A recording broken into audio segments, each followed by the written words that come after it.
guys, it's Ariana. Welcome back to my channel. So for tonight's video, we're going to be reading some more scary stories. As per usual, I have my wicked candle in here, making the home smell like caramel apples. And I'm very excited to jump into some spooky stories because it's been a while since I've read scary stories and done a full-length video. I've mostly been doing shorts and TikToks lately, and I hope you guys are enjoying those. I post those every single day on my channel. And now we're jumping into the spooky content. This is from the author. So his author's name is Brian C. Sloan, and his book name is The Dark Place in Your Mind, Strange Tales of Horror. And he has given me permission to read some of his stories. So I'm going to jump over to a really creepy one about a basement because that is the theme that I'm going for in this video. This one is from the no sleep section. So this is a fictional story. It is from, like I said, All the Dark Spaces on Reddit, and it's titled, My Neighbor's Basement Hides a Terrible Secret. I naturally fell into babysitting around the age of 14. Through friends and family, I got leads for babysitting to score some cash, which definitely beat having to work at a restaurant. The job had its ups and downs, but overall, it wasn't a bad gig at all. Yet, as many good experiences as I had, there were eclipses by one night. A new family in town talked to my dad at work, and it turned out that they needed a babysitter. I happily took the job and found myself watching their 10-year-old boy a couple of weeks later.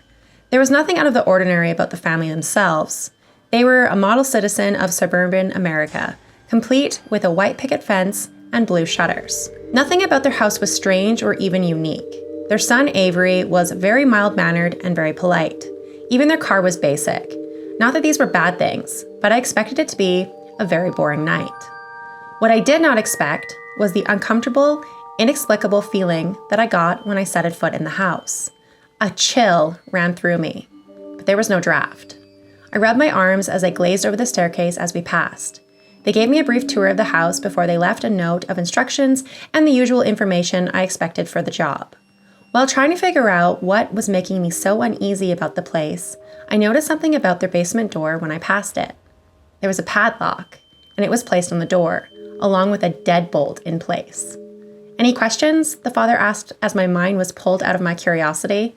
No, sir. Everything looks fine. So they left, and Avery and I played some games before I made dinner. A couple of times, I thought I heard Avery call me into the den, but both times, I found him sitting on the couch in what most recognize as the TV zombie state. He denied having called me and went back to making dinner. After the third time, though, I told Avery it wasn't funny and that he needed to stop. He replied that he wasn't doing anything and that he was just watching TV. His voice went into that higher tone of pleading, sounding desperate for me to believe him.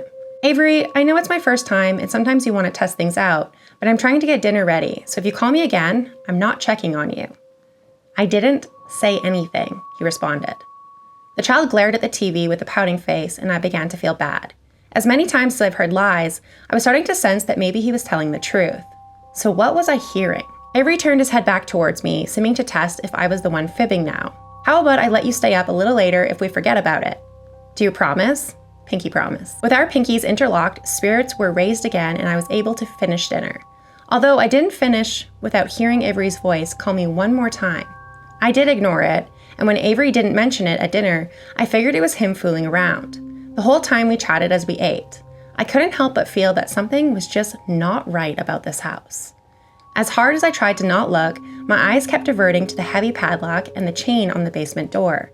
Curiosity got the best of me, and as we were cleaning up, I couldn't help but ask, Avery, what's the deal with the basement door?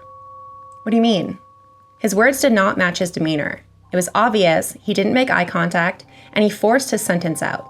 Come on, you know what I mean. The padlock, chain, and deadbolt. Do you all have dangerous chemicals down there?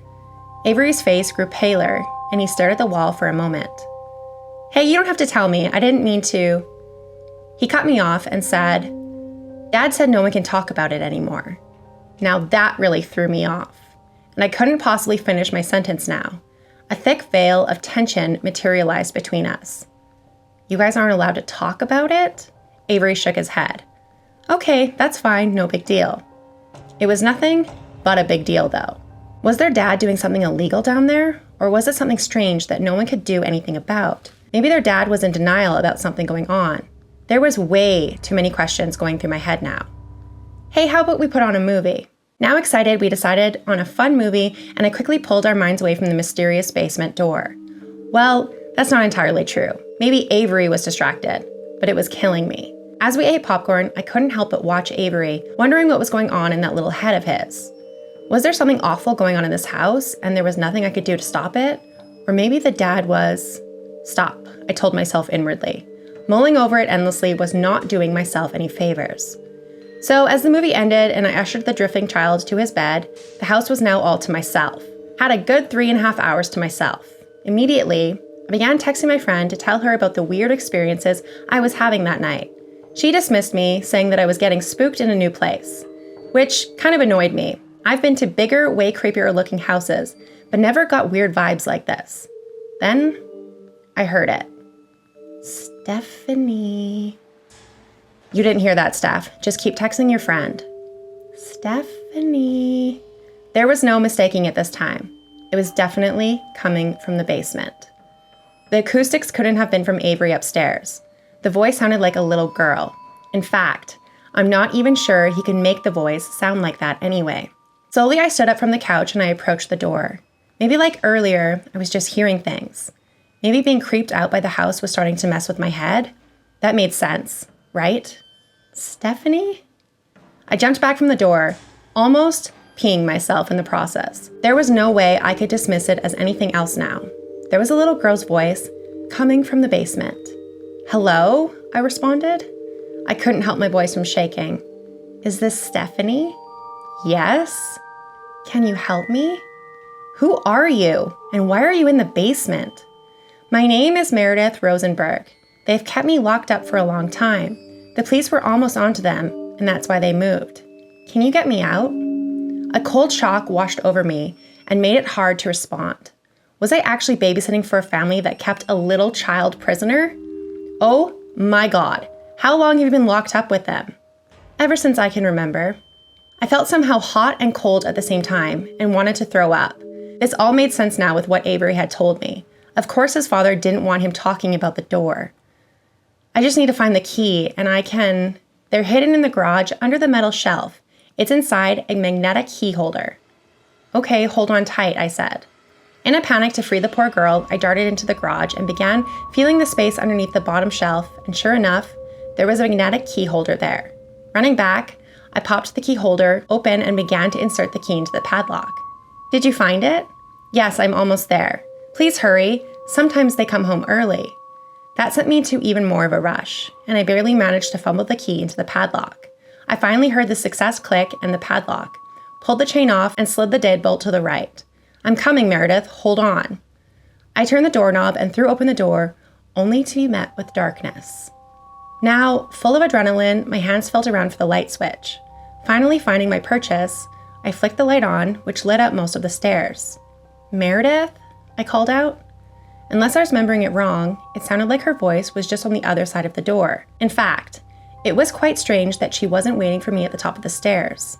Wouldn't you immediately run out of the basement that you were locked in for God knows how long? I'm down here, the little voice called out. Judging from the distance, it sounded like she was calling from somewhere at the bottom of the stairs. My brain suddenly began piecing all of the details in this interaction together, and the idea of going down into the basement became absolutely terrifying. Meredith, you can come up now. The door's open. I couldn't hide the tremor in my voice.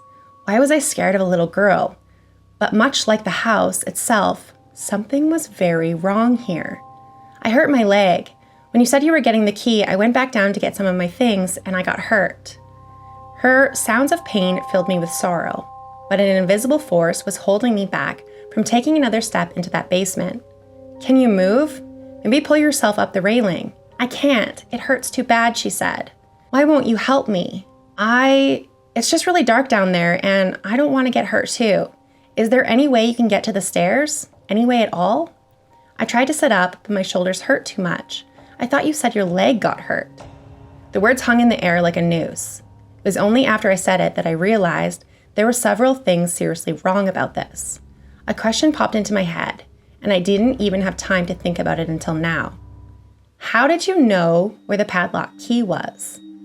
A deathly silence took up the space between me and whatever this girl was. It was a standoff, and I couldn't think of anything else to say. There were questions I could ask to figure out what was happening, but I felt that her answers weren't going to be honest.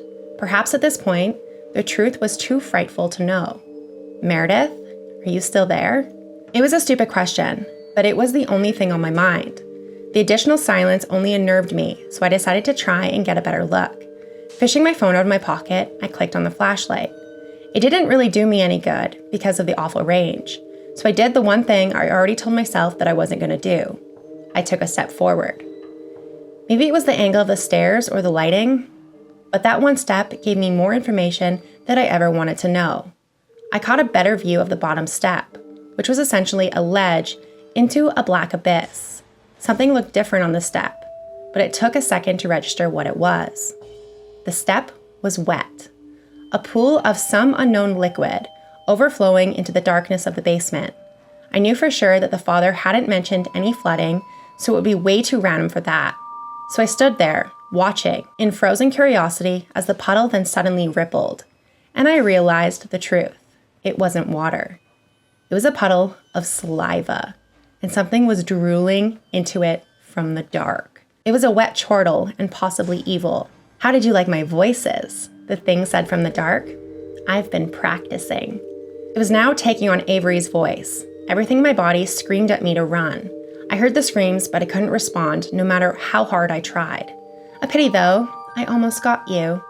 At this, the most gruesome face peeled back in the shadows and revealed itself, along with its unearthly mandibles and small fountain of saliva. My facilities finally came to, and I threw myself into the house and I kicked the door closed. In mere seconds, I had the door bolted and chained. Leaning against the door, my chest heaved as I struggled to catch my breath. Just as I felt I was safe, the door shuddered, a terrible blow rocked it.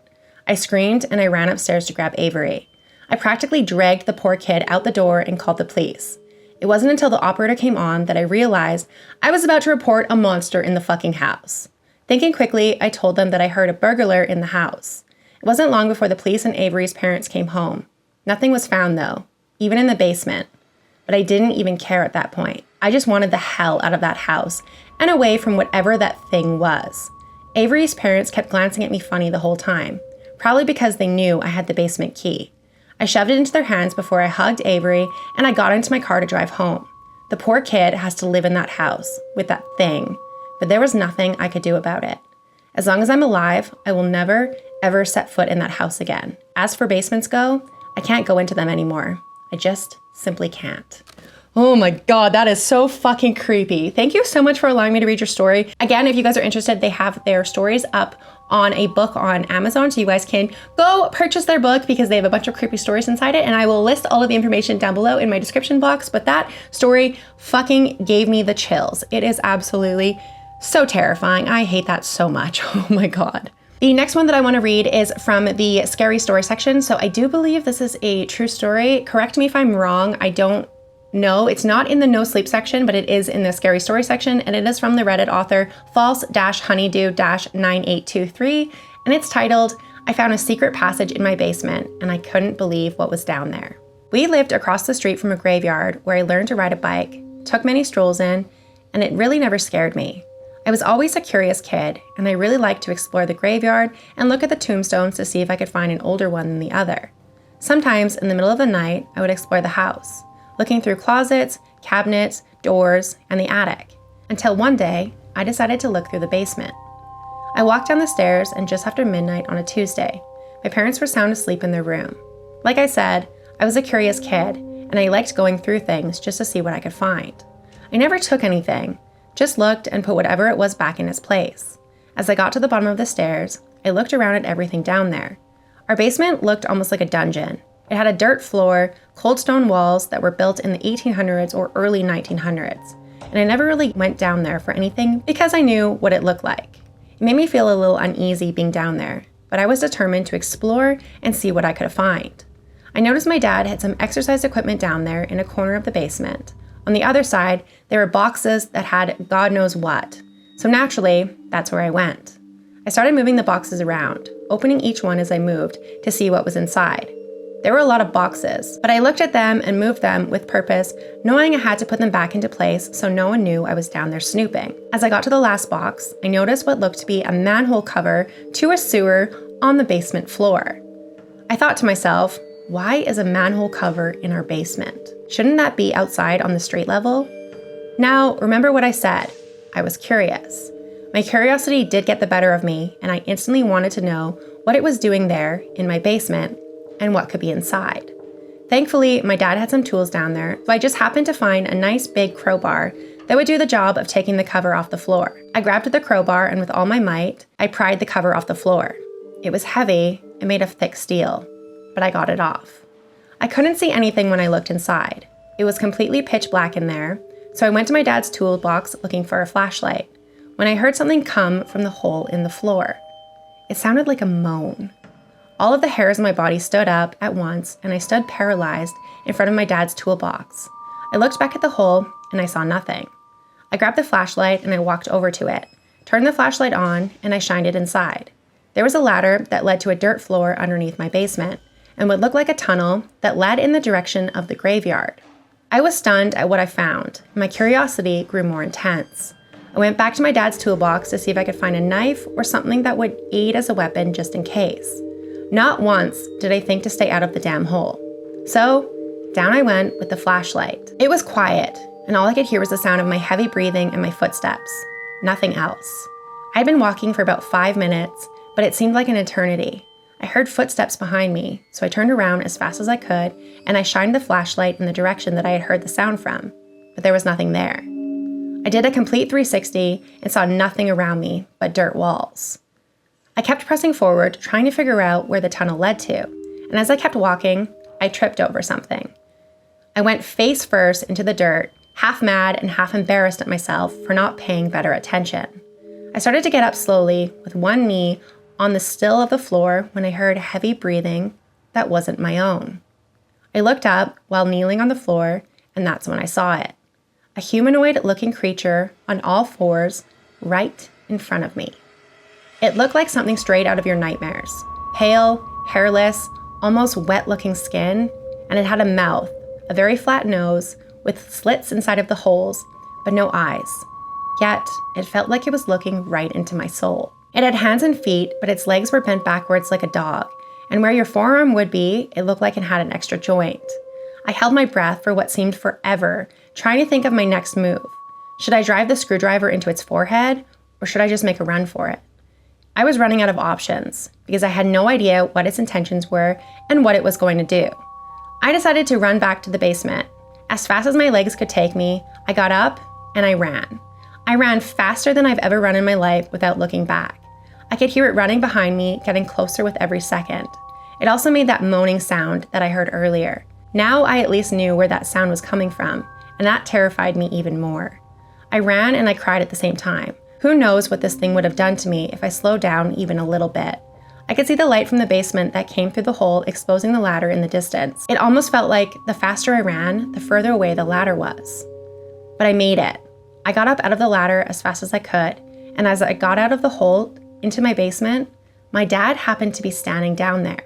My dad was a pretty big guy, so it didn't surprise me when I saw him fling the cover over the hole, covering it as soon as I got out of there.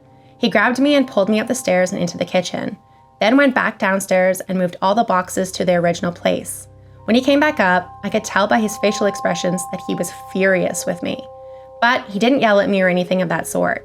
He looked at me dead in the eyes and said, "Don't ever open that manhole cover ever again." I haven't been to the basement since that night, but every now and then I can still hear that moaning sound that is now etched into my brain forever. And that was the entire story. So if that is a true fucking story, you need to move. You need to literally move and maybe cement up that manhole. Like, pour some cement on it so that nobody can go down there because you have a humanoid creature living in the tunnels underneath your fucking house towards a graveyard.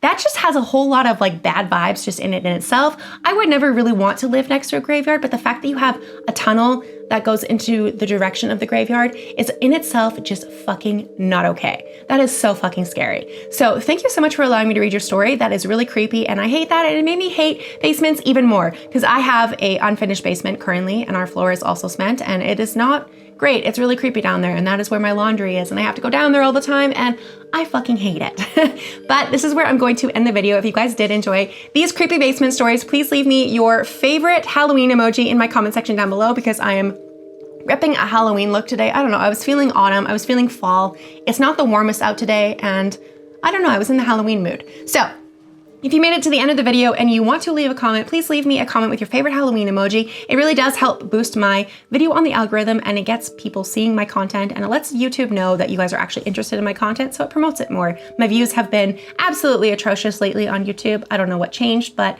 it would help so much if you guys could engage with my videos so that I could get seen on the YouTube algorithm again. So liking, commenting, sharing, anything that you guys can do to help boost my video would be greatly appreciated. If you guys have any creepy stories that you want to share with me, please feel free to reach out either over my email or over Instagram. All of my information is listed down below in a pinned comment, and you guys can also check out my description box for the author's information and the stories and the author's book, so you guys can go read more of his creepy stories. But thank you so much for watching, and I will see you guys at the next video. Bye.